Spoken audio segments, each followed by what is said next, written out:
Oi, gente. Graça e paz, nosso Senhor Jesus Cristo. Tudo bem com vocês? Vamos para o nosso momento com Deus? Vamos orar. Amado Deus, querido Pai, te agradecemos, Senhor, por mais essa oportunidade de te adorar, de te exaltar, Senhor, te agradecer, te engrandecer, Pai amado, pois a Ti pois a Ti é dada toda a honra, toda a glória, toda a adoração, Pai amado. Pai, te agradecemos, Senhor, por mais um dia de vida. Te agradecemos pelas tuas bênçãos, Senhor, até aqui, Pai amado. Te agradecemos também, Pai, por tua palavra que vamos ler agora, Senhor. E peço, Pai, que o Senhor nos dê temor a Ti a cada dia, Pai amado. E que possamos ler a tua palavra com todo o amor, com toda a dedicação, Senhor, que Tu mereces, Pai amado. Obrigado, Senhor, pela tua palavra, Senhor, que o Senhor nos dê entendimento e sabedoria para compreendê-las, Pai. Em nome de Jesus, amém. Devocional de Spurgeon, que o título é assim, o título está em Romanos, capítulo 8, versículo 12, que diz assim: Assim, pois, irmãos, somos devedores. A mensagem diz: como criaturas de Deus, todos somos devedores. Devemos obedecê-lo com todo o nosso corpo, alma e força. Ao desobedecer seus mandamentos, como todos nós fizemos, tornamo-nos devedores de sua justiça e lhe devemos tanto que não somos capazes de pagar.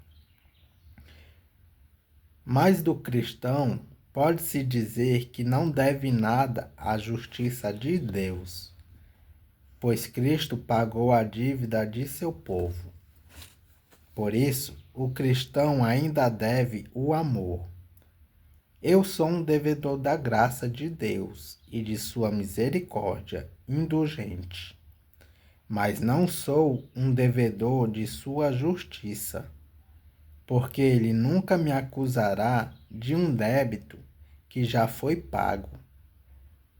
Cristo disse: está consumado. E com isso, ele quis dizer que tudo o que seu povo devia tinha sido apagado para sempre do livro da memória. Cristo satisfez a justiça divina até o fim. A dívida está paga. A letra está pregada na cruz. O recibo foi dado e não somos mais devedores da justiça de Deus. Amém. Mas então, por não sermos mais devedores do nosso Senhor nesse sentido, ficamos 10 vezes mais em débito com Deus do que antes. Cristão, pare e pense por um momento. Como você é devedor à sabedoria divina? Quanto deve ao seu amor desinteressado? Pois ele deu seu próprio filho para morrer por você. Considere o quanto deve por sua graça indulgente, pois após 10.000 afrontas, ele o ama tão infinitamente como sempre. Considere o que deve ao seu poder, como ele o resgatou de sua morte no pecado, como ele preservou sua vida espiritual, como ele evitou que você caísse, e como, apesar de 1000 inimigos cruzarem seu caminho, Você é capaz de manter o rumo. Considere o que deve ser sua imutabilidade. Embora você tenha mudado 1000 vezes, ele não mudou nenhuma única vez. Você está tão profundamente em débito quanto possível com cada um dos atributos de Deus. A Ele deve sua vida e tudo o que Ele tem. Entregue-se em sacrifício vivo. Contudo, isso é apenas o seu culto racional.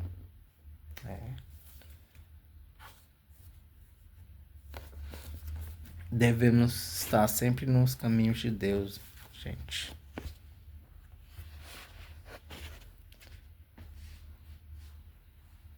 Vamos para a nossa leitura em 2 Reis. 2 Reis, capítulo 10.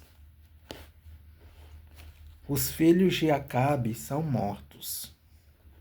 Na cidade de Samaria moravam 70 filhos do rei Acabe.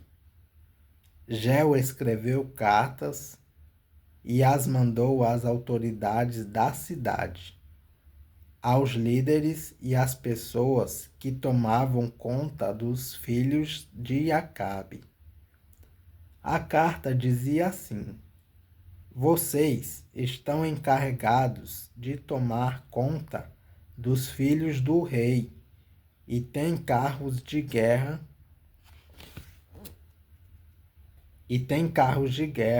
cavalos, armas e cidades cercadas de muralhas. Portanto, assim que receberem esta carta, escolham o melhor e o mais capaz dos filhos do rei. Ponham no trono do pai e lutem para defendê-lo. As autoridades de Samaria ficaram apavoradas e disseram: como podemos ir contra Jeu, se nem o rei Jorão, nem o rei Acasias conseguiram fazer isso?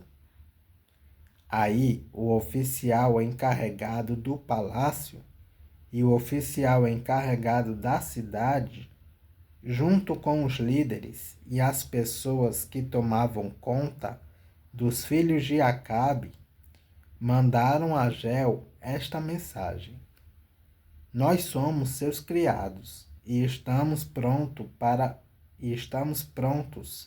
para fazer tudo o que o Senhor disser. Porém, não vamos colocar ninguém como rei. Faça o que achar melhor. Então, Jeu escreveu outra carta que dizia o seguinte: se vocês estão do meu lado e estão prontos para seguir as minhas ordens, tragam as cabeças dos filhos do rei Acabe para mim, aqui em Jezreel, amanhã a esta hora. Os 70 filhos de Acabe moravam com os principais cidadãos de Samaria, que os estavam criando. Quando receberam a carta de Jeu, os líderes de Samaria mataram todos os 70 príncipes. Depois puseram as cabeças deles em cestos e as mandaram para Jeu, em Jezreel. Foram contar a Jeu que as cabeças dos filhos de Acabe haviam sido trazidas. Então Jeu ordenou: façam com elas dois montões no portão da cidade e deixem que fiquem lá até amanhã cedo. Ele saiu de manhã, foi até o portão e disse ao povo que estava ali: Fui eu que fiz uma revolta contra o rei Jorão e o matei. Vocês não são culpados disso. Mas quem foi mas quem foi que matou todos estes? Isso prova que vai acontecer tudo aquilo que o Senhor Deus disse a respeito dos descendentes de Acabe. O Senhor fez aquilo que prometeu por meio do seu servo Elias. Então, Jeu mandou matar todos os outros parentes de Acabe que moravam em Jezreel e também todas as autoridades do seu governo, amigos íntimos e sacerdotes. Não escapou nenhum deles. Os parentes do rei Acasias são mortos.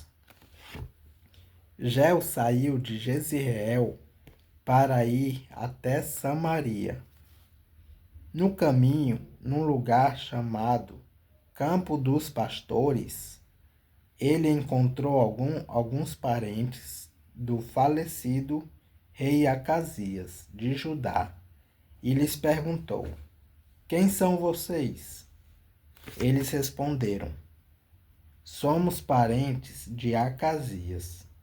Estamos indo para Jezreel, a fim de cumprimentar os filhos da rainha Jezabel e o resto da família do rei.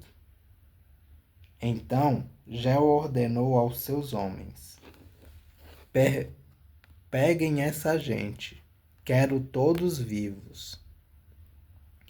Eles os prenderam, ele os prenderam e os mataram perto de um poço que havia ali. Eram 42 ao todo, e nenhum deles foi deixado vivo. Os outros parentes de Acabe são mortos. Jeu saiu dali e num caminho encontrou-se com Jonadab, filho de Recabe, que havia ido falar com ele. Jeu o cumprimentou e disse: Será que nós dois estamos pensando do mesmo jeito?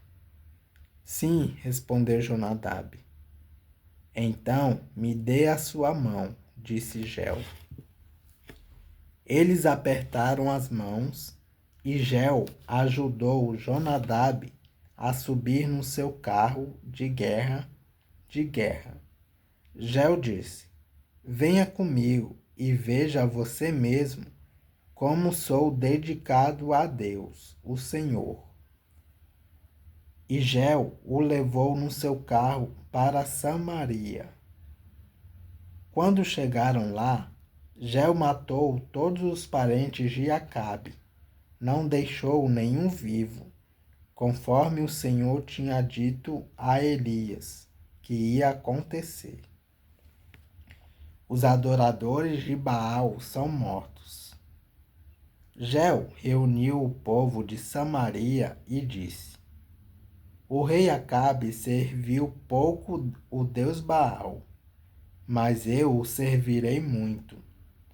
Portanto, reúnam agora todos os profetas de Baal, todos os seus adoradores e todos os seus sacerdotes.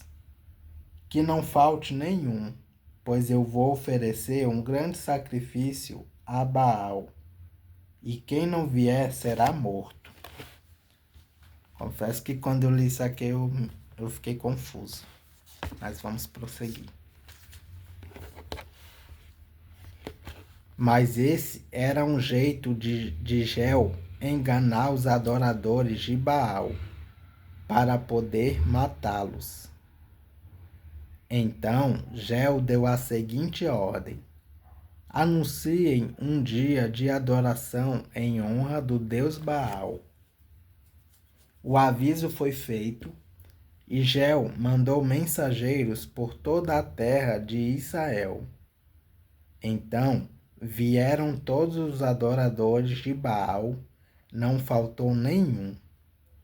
Eles entraram no templo de Baal, que ficou completamente cheio. Então Geu mandou que o sacerdote, encarregado dos mantos sagrados, trouxesse os mantos e os entregasse aos adoradores.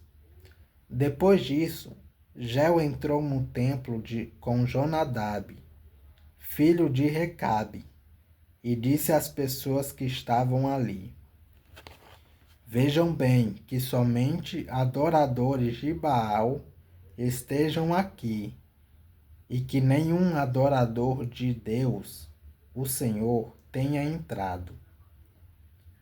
Aí ele e Jonadab entraram para oferecer sacrifícios e queimar ofertas a Baal. Geu havia mandado que 80 homens ficassem do lado de fora, dando-lhes a seguinte ordem: matem todas essas pessoas que vou entregar a vocês. Quem deixar uma delas escapar, pagará com a vida por isso.